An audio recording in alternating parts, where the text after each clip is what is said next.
So officially just one game left. I guess just how would it feel to get a win to end the season and the spirits high? I think it'll be great to end that way. You always look for a way to finish strong and to walk away and to end the season with a victory would bode well for us in terms of the results. But I think and I know that the last month or so, the results have not been there, but we've gotten better. And I can see that in our quality of play. We're competing at a high level. We're doing some really, really good things, but we also are doing some really, really bad things that are preventing us from having a successful outcome. And those things still need to be addressed, from a personnel standpoint, from a discipline standpoint, a mindset standpoint, and just being aware of situations. So, yes, going into the off season would be great to have just from a morale standpoint, but we got a lot of work to do to get this roster and this team to the level where we need it to be to compete for a championship. So, it would be great to end it that way and have some turkey on top of that. I guess another question about the quarterback situation. Do you know who's going to start on Tuesday? Is it going to be Nazem? Is it going to be Drew Pine? We're still going to assess it. You could see a couple quarterbacks. It could be Lucian. It could be Najim. It could be, Drew. We're still going to assess this situation, but nothing has changed. That's just the growing pains of an inexperienced quarterback. I thought that he had prepared really well during the course of the week, but when you get under the bright lights and you see a real live competition, the adrenaline gets going. It's tough to slow down, and that's expected. The kid has done a phenomenal job of preparing, gave us an opportunity to win. You look on the internal tape, we had several opportunities, just not from the quarterback position of the passing game, but our run game, special forces, certainly on the defensive side to find ways to win that ball game. And to be honest with you, it's been like that for the last month. So lessons are learned. We're understanding that. So if when Hunter plays, as he is going to play, he's going to learn and see what he's learned from last week and try to go out there and execute at a high level. UMass still looking for their first win. I guess what are the challenges that you've seen from them? And obviously, like I said, they're still looking for their first win of the season. Yeah, and they've had some tough breaks. They have a really good roster, a competitive roster. They're playing hard.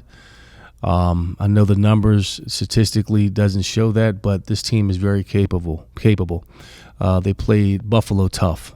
They're playing their opponents tough.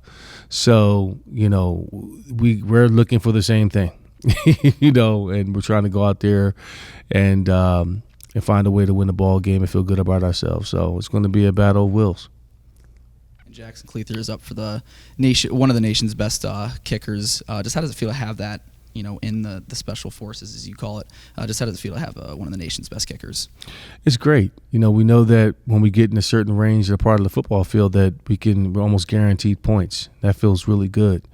And he's reliable. I know I can count on Jackson in critical situations. Look what he did for us in punting.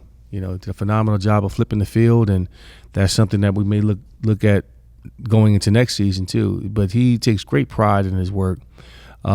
He's very consistent, and he's deserving of all of the accolades and the attention that he's getting because he's been one that comes in first one to leave, first one in, last one to leave, and has a great mindset, and he looks to get better every single week. And I guess now that you have almost a full season under your belt, obviously there have been some highlights, beating Toledo, beating Liberty.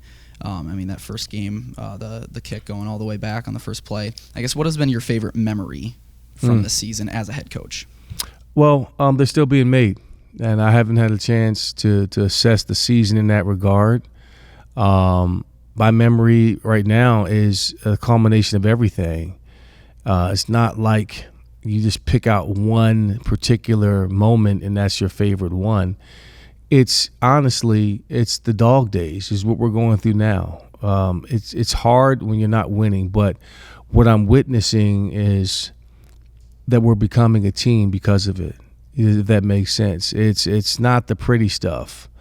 It's the hard stuff, like when had our fourth or fifth straight loss, and these kids are getting up in front of the classroom every day talking about their commitments to the team, and you're hearing real honest feedback and where they're talking about, hey, they're saying, hey, we take accountability for where we are. Guys, it starts with the small stuff, and it's a real live thing. It's nothing that's just going through the motions. You're having to see it and feel it in real time. So the intentions are there for us to get better, and that's encouraging. That's a highlight of mine because they keep getting up off the mat, playing hard, playing for each other, showing up when it's tough, and that's my highlight.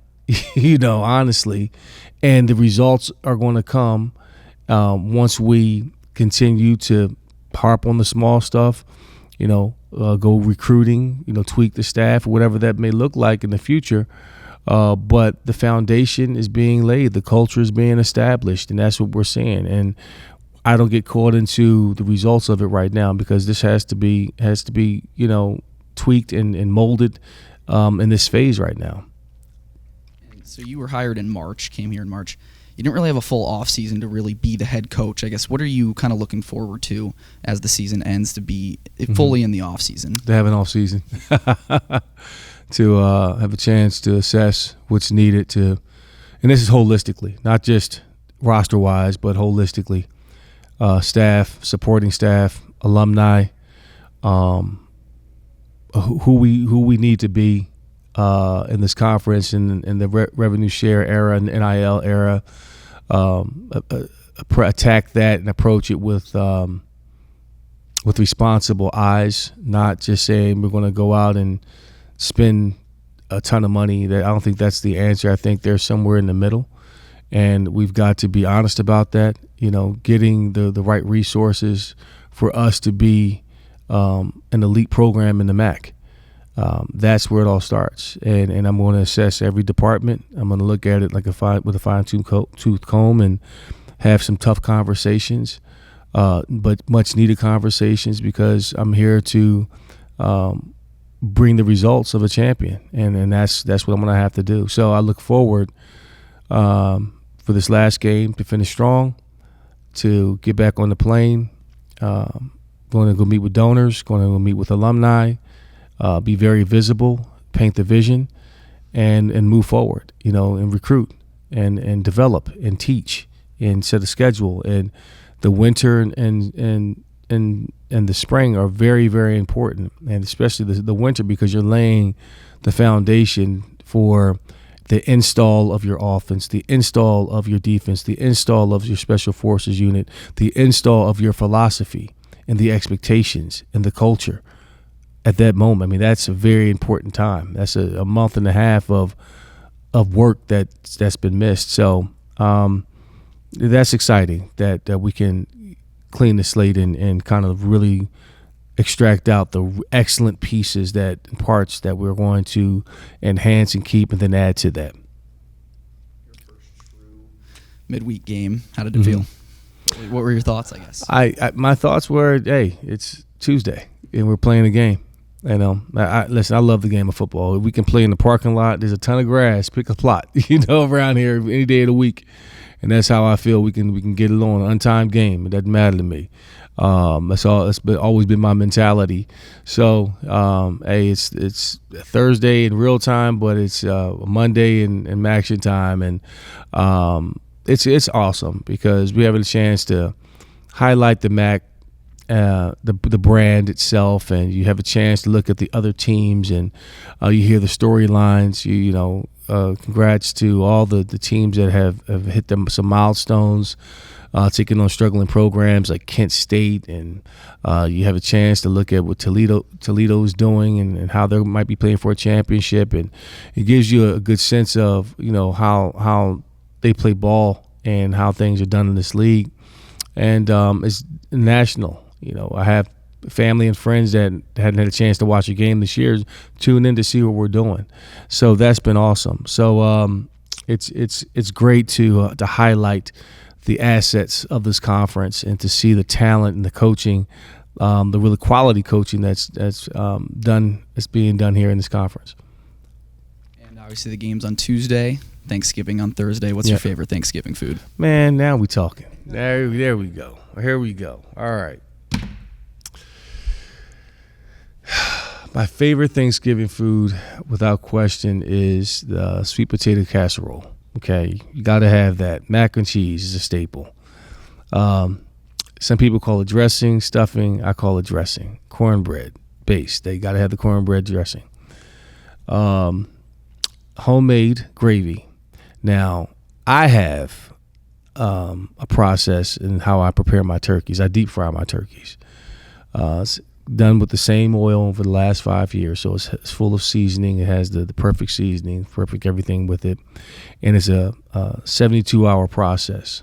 Okay, where it goes into a brine that's homemade, then it sits in that brine for about 2 days, and then I take him out. Then I inject him, with a homemade injectable marinade, and then it sits for another 24 hours wrapped in the refrigerator. And all the marinade is getting into the joints, the juices, and it's really getting into the breast and the thigh and so forth. And then I take it out that morning on Thanksgiving and I dip it in the hot oil, and then it's delicious, and it's going just like that. I mean, I can cut it with a plastic butter knife. It's so tender.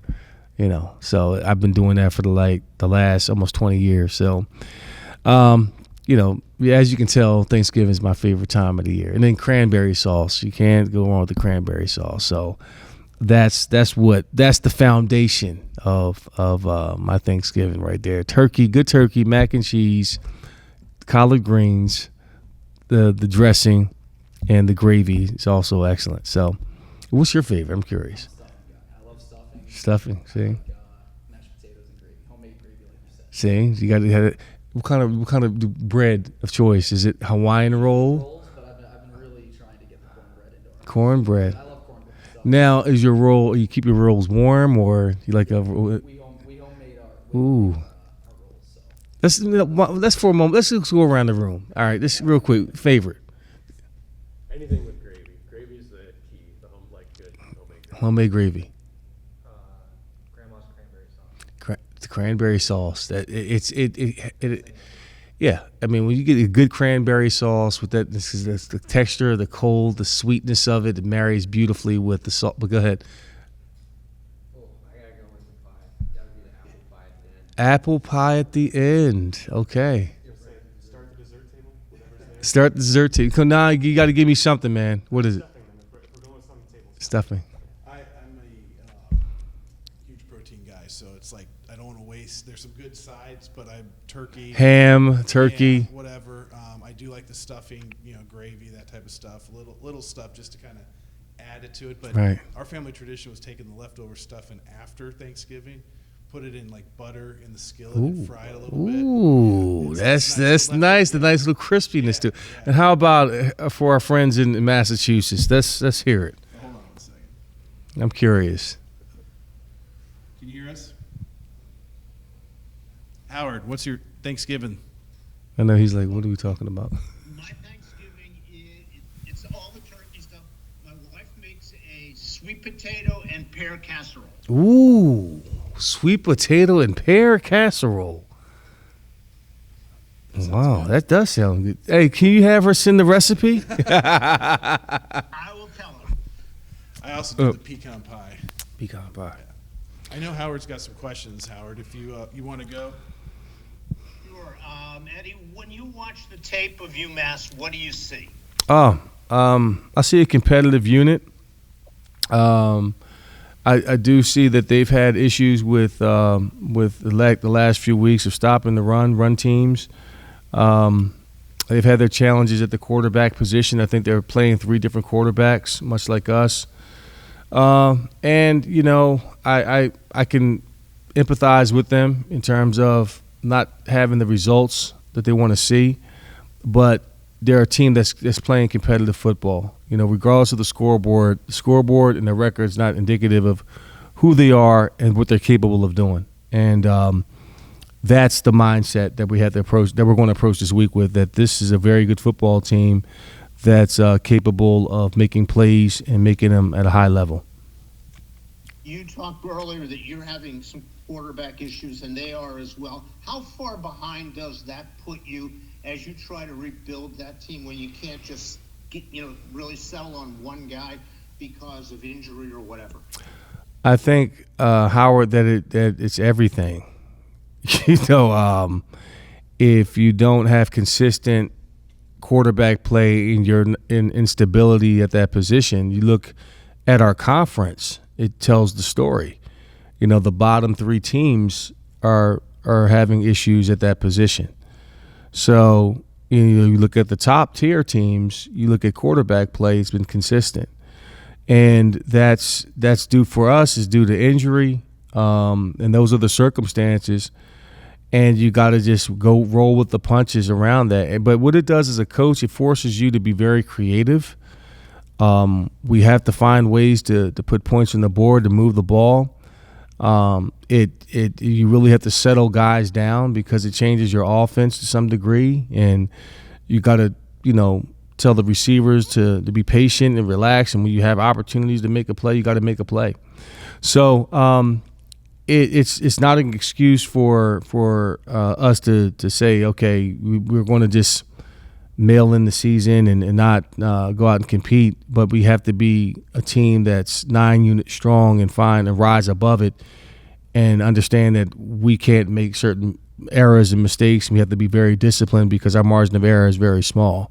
So I'm pretty sure that their priorities are our priorities, and that's to find stability at that position in the offseason, if not this week.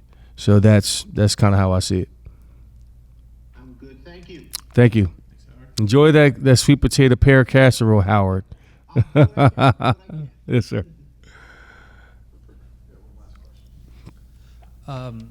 Kind of similar to the off-season question, you've seen a lot of support here with sizable crowds. Yes.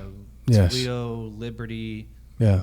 the home opener. Even Maction, Even Yeah. Action. How much easier does that make it for you from a program builder standpoint, knowing you have community support Yep. and something to build around? Listen, our community support's been phenomenal. The fans, student section, our campus partners, Derek Vandermeer is very adamant about supporting our campus partners and respecting them and building that relationship, and to have them come out and support our athletics in general has been amazing. It's a huge selling point. It really speaks to the culture of Bowling Green State University prior to me getting here, and certainly now that I'm here, to see that energy back and exciting. Having people come back to see the product that we're going to put on the football field has been great. And I've got to do my job to put a product out there that they're proud of.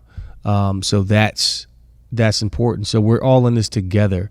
This is a tremendous partnership, and without the support, we can't provide meals for our kids. We can't, do certain things in terms of giving us the competitive advantage that we need to be elite.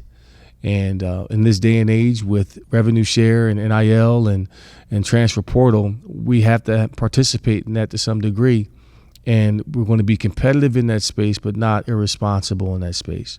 So, having that support and them understanding that is huge, because they're the differentiator for us moving forward. And we're going to pound the pavement. My next game day is after Thanksgiving, and it's to get in front of these donors and our key constituents and paint the vision and really have them take ownership of where we want to go, who we want to be, and what's needed. And this is when next year starts right now. So that's how I look at it. Jackson, how does it feel to be up for the nation's best kicker? How does it feel knowing that you have that award up on your name? Feels good. I'm very blessed and very grateful. God's presented this opportunity and allowed me to be here. We saw you the other day in the punting game. I guess, is that something that you had worked on or something that Eddie just kind of threw you in for, or has it been something that has been on your mind for the past season, I guess?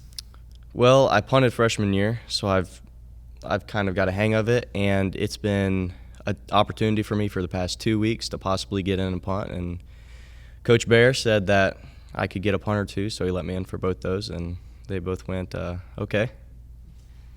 And I guess as a season, obviously the losses obviously didn't help, but there have been some highlights. I guess what has been your favorite highlight in memory of the year?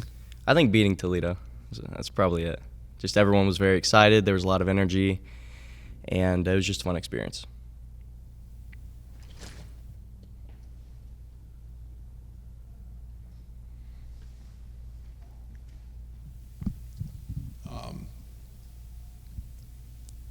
George Carlson has kind of been the face of the special forces because of Yeah. his cat. You know, do you guys? What's the camaraderie amongst the special, especially the kickers? You know, you guys are all kind of together all the time. So what's kind of the camaraderie been like, especially this year? And just, George has been here the whole time. You know, he's a senior, kind of moving on. Just kind of your thoughts on him and the job he's done. He's pretty much he's snapped for every one of your field goals in your career. Yeah, I love George. I'm so grateful for him. He was a long snapper for punts my freshman year, and then, like you said, he snapped every single one of my field goals. He's done a great job. I love Pudge as well. We got a really good group of guys. We come together every week for a team dinner at one of the houses, and we eat dinner for an hour or two together, and we hang out outside of that as well. But all of us have made an effort at building a good connection because we know that's very important. What's the mentality for you as a kicker? Because obviously games can change on a dime, and you're going from on the sideline to all of a sudden getting ready, and you might go in, you might not go in. What's your focus? How do you focus, in your process just in game, just to prepare for when you might be called upon?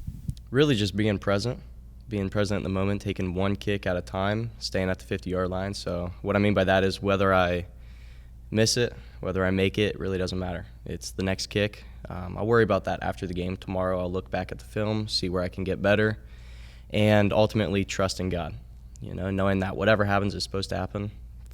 I don't know why, but I wasn't supposed to make that field goal, and that's okay. The 58-yarder or 59, that's all right. I missed it. Hopefully I'll get another opportunity to go back out there and make it. But it's okay. At the end of the day, it's all about trusting God.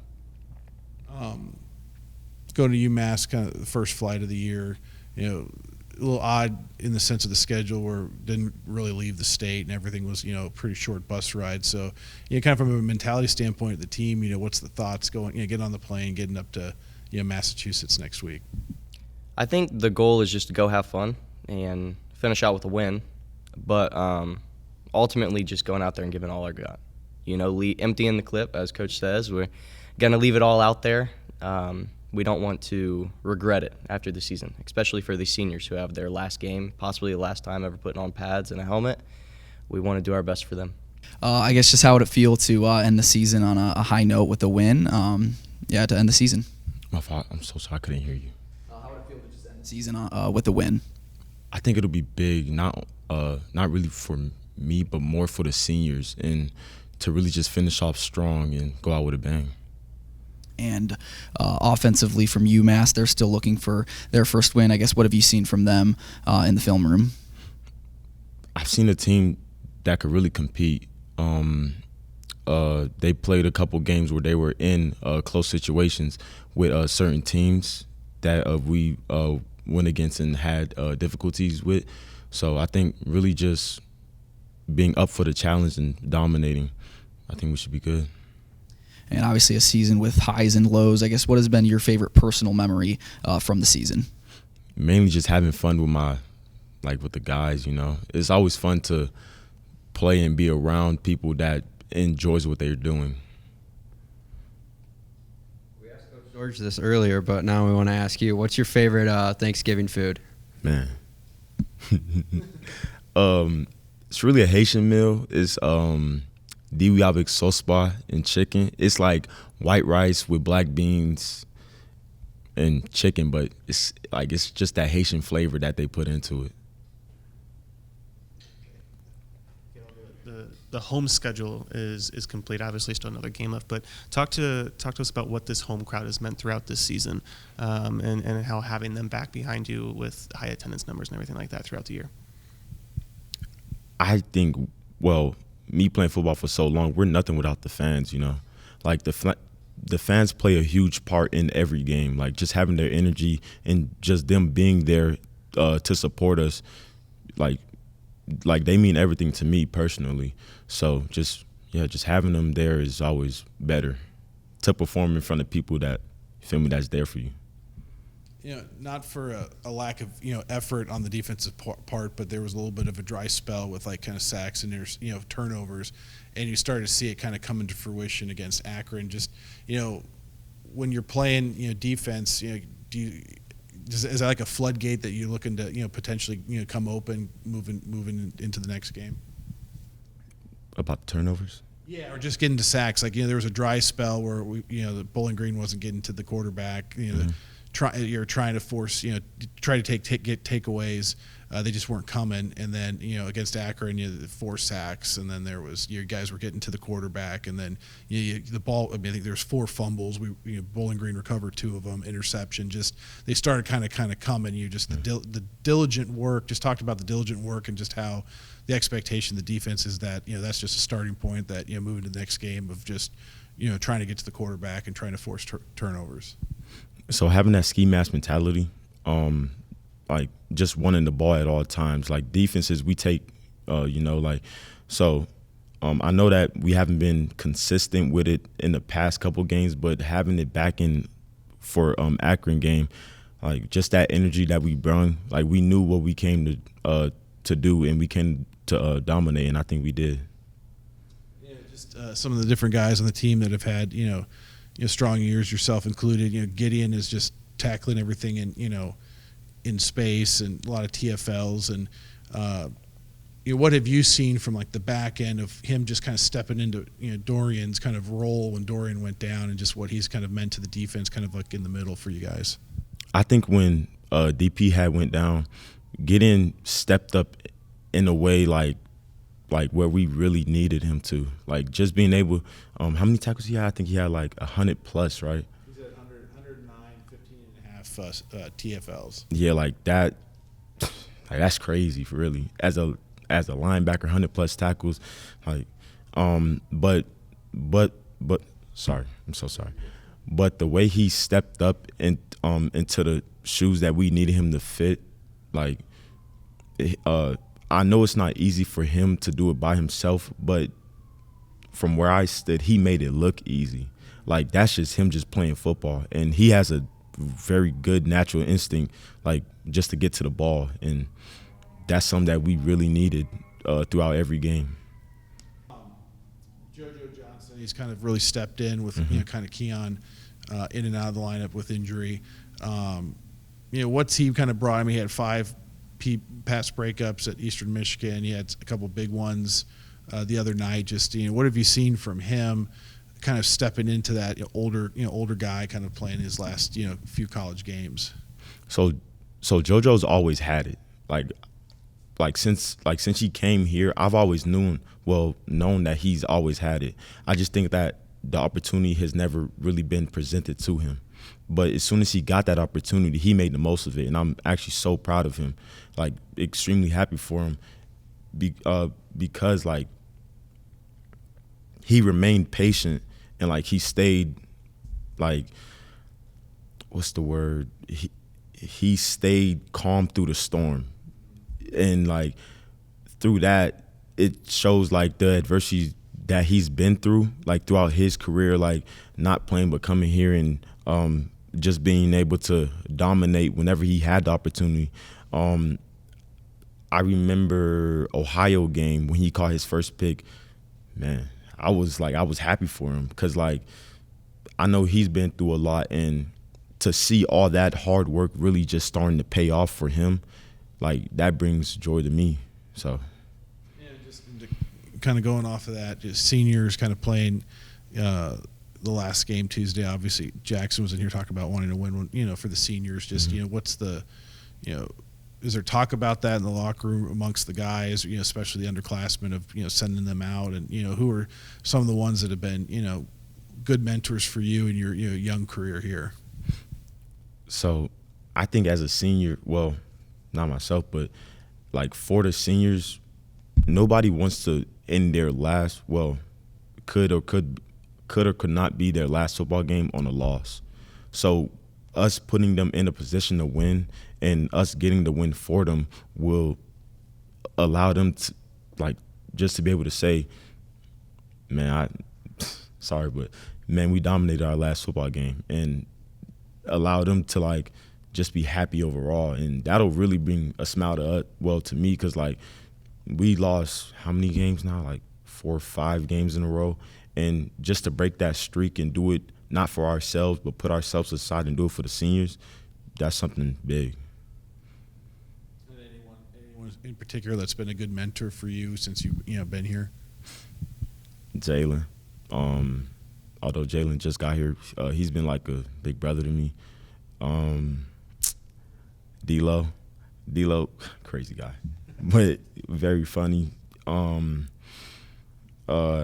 Big Ev. Sorry, I'm trying to, like, remember names. There's so many, but Big Ev, Dier, like, dang. I think it's Vic's last year, but Vic, offensive side, got to go to Drew, Blaine, Jiren, Finn Hogan, like, and there's more, but, like, these seniors has played a big role in my transition into college and staying in college, like, even right now, because I personally think without their guidance from right from wrong, I wouldn't really be in the position I am right now. I'll be doing more wrong than right, you feel me? So, And just for fun, how many TikToks of Finn's have you been in and you didn't miss that? I think I've been in like one. And that kind of bothers me, I'm not going to lie. I really do want to be in more TikToks because, I mean, it's Finn Hogan TikTok gang. Like, I want to be in all of them for real, but yeah.